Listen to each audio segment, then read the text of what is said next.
They say that we know the structure works on paper, but has anyone actually tried opening a bank account for a Panama Foundation recently?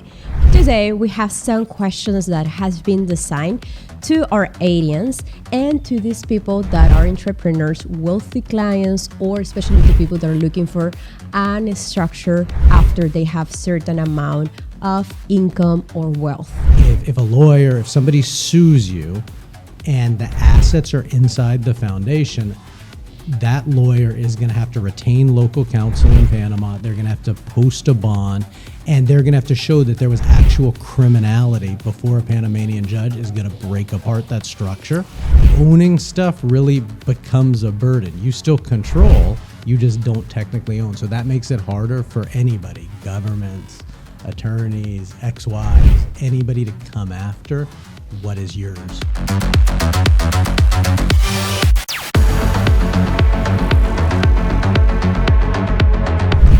Hi everyone, welcome back to one of our episodes where we're gonna be speaking about Panama Foundation, the best way to protect your assets. Today we have some questions that has been designed to our audience and to these people that are entrepreneurs, wealthy clients, or especially to people that are looking for a structure after they have certain amount of income or wealth. So the big question that we have today for Jeremy is the realistic question, which is addressing to banking friction. So this is what actually our audience is skeptical about, the practicality of these structures. So they say that we know the structure works on paper, but has anyone actually tried opening a bank account for a Panama Foundation recently? What was your experience with this? So, welcome back. Thanks for doing this again. It is one of the most common questions we get related to foundations is, how does this affect banking? What is the actual possibility of being able to set up a bank, and can you do it in a jurisdiction besides Panama? And yes, you can. We've established banking relationships not only in Panama, but in Switzerland and the Bahamas. And with a properly set up and structured foundation, it will not be a problem for most people to open up bank accounts. Of course, clients still need to meet the normal KYC that you have to meet with any bank account these days that you open up. So they're going to have to be able to source funds, say where the money came from, say who is the ultimate beneficial owner. But with those things, there really is no issue opening a bank account for a foundation. So how is your experience right now with current clients? What they do when they start putting the Panama Foundation with a bank? How does it work? Well, most of the time we're structuring the foundation as, think of it as like the protecting company. It's more of like a holding company, okay? And then within the foundation, we put the business entities. So that can be a US LLC, that can be a Panama SA, and those operating entities can also have bank accounts. But usually clients want some sort of bank account that they're going to grow their net wealth, their net worth. And that really is the purpose of the bank account associated with the foundation. This is money you're going to leave inside the foundation, not used for daily spend. The daily spend is going to come from one of the operating accounts associated with your US LLC, Panama SA, for example. The money in the foundation bank account, you're going to grow and you're going to build. And that's why private banking works so well. Switzerland, Bahamas, Panama. And you can borrow back the money, but the principal itself, in general, you want to leave in the account associated with the foundation. So where you're clearly the owner? So the foundation itself doesn't technically have an owner in the same way.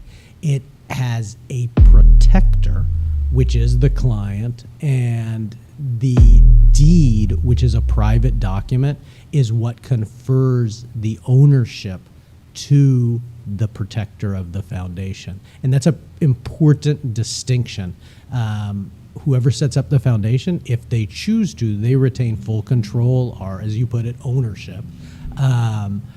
But that ownership is conferred through this private document. Publicly, unless we set it up where the person is specifically listed on the public record, the owner doesn't appear anywhere. And that's what makes the foundation such a great tool, is that their name does not appear on any front-facing public document. Let's go with the on-bank strategy that you're mentioning. You're saying that people have to have a Panama Foundation today and mix with other banking to be moving purely for expenses or for other related subjects that they have on daily investments. But what about when they move into crypto world or Bitcoin world to avoid this scrutiny? How does it work? So for our crypto clients, and we have a lot of crypto clients, BTC clients, very common question. There are really two strategies where we can directly or indirectly put this crypto or BTC inside the foundation. What about half our clients choose to do is set up an exchange through one of the operating companies. So again, we open up this SA that's controlled by the foundation, and that SA can open your normal exchange accounts, Binance, Kraken, Bybit, any of them. Then they would buy, sell crypto as they normally would. And because the structure of the foundation sits over that Panama SA, US LLC, it's protected by the rules of the foundation. The second way you can do it for those clients that don't use exchanges, that have the crypto on a cold wallet, they can actually write that cold wallet information into the deed. So a lot of people say, no, you don't want to do that. You don't want to give that wallet information to a government. You're not technically giving it to a government. You're just putting it on the private document. But then that crypto becomes protected. The private wallet becomes protected by the structure of the foundation. So if somebody comes after you, they know about that wallet, they're going to have to break apart the foundation to be able to get inside the structure and take that cold wallet from you. We have a lot of American citizens who has tax anxiety because they don't know how the IRS works, or the confusion with the U.S. citizenship and the IRS. And there are a lot of comments that specifically mention about this. For example, we have a comment that says that for their U.S. citizenship, they said that if you see the Panama Foundation as a true asset protection tool or just another form to file the Form 3520 with the IRS, how that works with the U.S. citizen based on that question. So for the U.S. citizen, the foundation becomes in most cases less a tax play where you're setting up the structure to minimize or mitigate tax, and more for asset protection. And yes, a U.S. citizen can set up a Panama Foundation, and it is a very good structure to protect the assets. And here's the real reason why. If a lawyer, if somebody sues you and the assets are inside the foundation, that lawyer is going to have to retain local counsel in Panama. They're going to have to post a bond, and they're going to have to show that there was actual criminality before a Panamanian judge is going to break apart that structure and allow them to recover your assets. Because again, technically, remember, you're not the owner. So the assets are inside the foundation. The foundation's the owner, not you, which makes it the perfect asset protection mechanism. So it's the goal to hide those assets, which we know doesn't work for U.S. citizens, or is purely for estate planning bypassing probate. How this actually works? It's not so much about hiding the assets. Although the U.S. citizen can set it up anonymously, they are going to have to fully disclose the ownership of this foundation on the U.S. taxes. So again, it's not a tax play. It's not about hiding anything. It's about using the foundation as a legal structure that makes it very difficult for anybody to get inside and file claim to those assets. Excellent. So now we're going to be asking you true or false questions about that specifically because U.S. citizens has been asking you a lot about this. So, as a U.S. citizen, they actually wrote it. You believe a Panama Foundation offer you a zero tax benefit or only legal protection? What's your take on that? It's mostly legal protection. Perfect.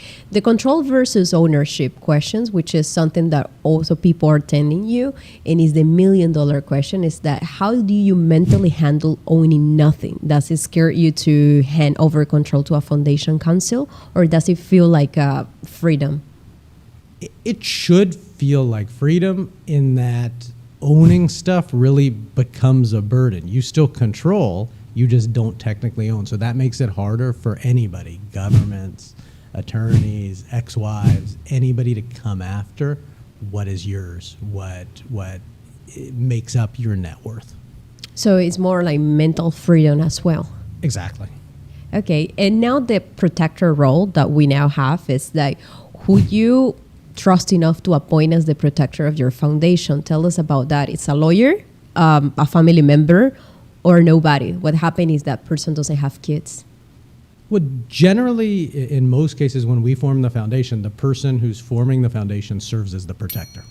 So that person ultimately controls the foundation. And again, it's a private role. It's not one of the roles that's listed on the front-facing public documents of the foundation. Now, it is possible to appoint somebody as protector. And that's a strategy that people use if they don't want control of the foundation.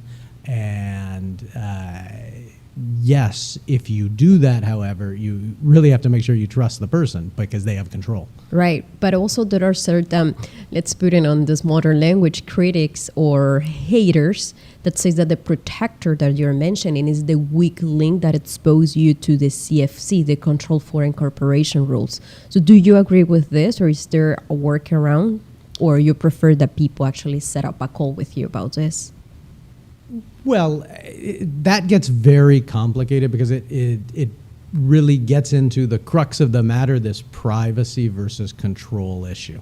So if you maintain control in most Western countries, you're technically going to be required to report the structure to the IRS or to your tax authorities because, yes, it becomes in essence a foreign-controlled corporation. And that's the reason some people will choose to, in essence, use a nominee to serve this protector role. Now, that said, the protector only appears on the deed, which is a private document.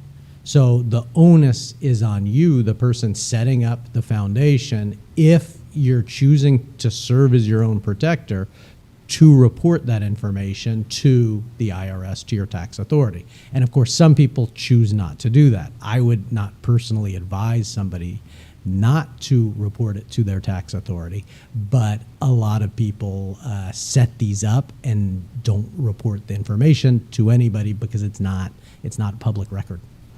Perfect. That's very interesting because also people don't know the difference between the Panama Foundation and the Cook Island, the trust funds that they have in the Caribbean islands. So what you can do about those benefits for what client is the best, those trust funds in the Caribbean islands, and for those that is Panama Foundation, which client actually can have those? Well, in general, we set up more foundations than we do a Cook Island trusts or our St. Nevis trusts for a couple reasons. One, they're a more affordable structure, and in general, they provide the same kind of protection as these trusts. The foundation also allows the person setting it up to maintain the control through this protector role, which is a real benefit if you're doing anything active. So if you're running a business, it's much better in almost every case to have the business controlled by the foundation as opposed to a trust.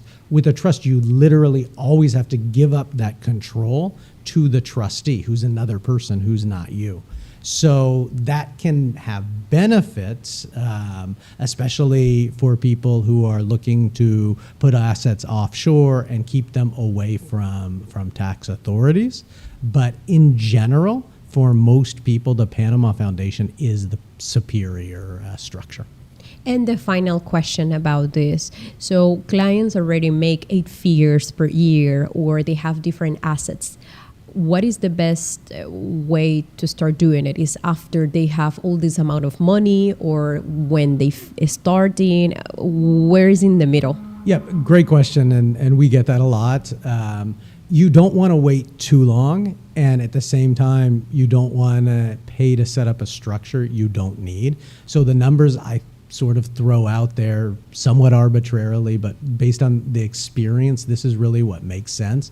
I would say at the point you're making $500,000 a year, and in some cases less, some cases like $300,000 per year, or when the net worth goes over $1 million, is when you should seriously start considering and probably moving on setting up a structure to protect the assets. And in many, many cases, I would almost say most cases, the Panama Foundation is going to be the best structure. Well, Jeremy, thank you so much for this beautiful insight about this episode, because we now have the most useful information about this. And yeah, we come to an end today. And I want to say to the audience that you can always leave us questions on our social media, and especially you can set up a free call with our team members, or also a call with Jeremy in all the links that we leave you in the description, guys. Thanks, Gabby, and we will see you all next time. See you the next time. And remember, Plan B is debt, a structure is the future. Thank you.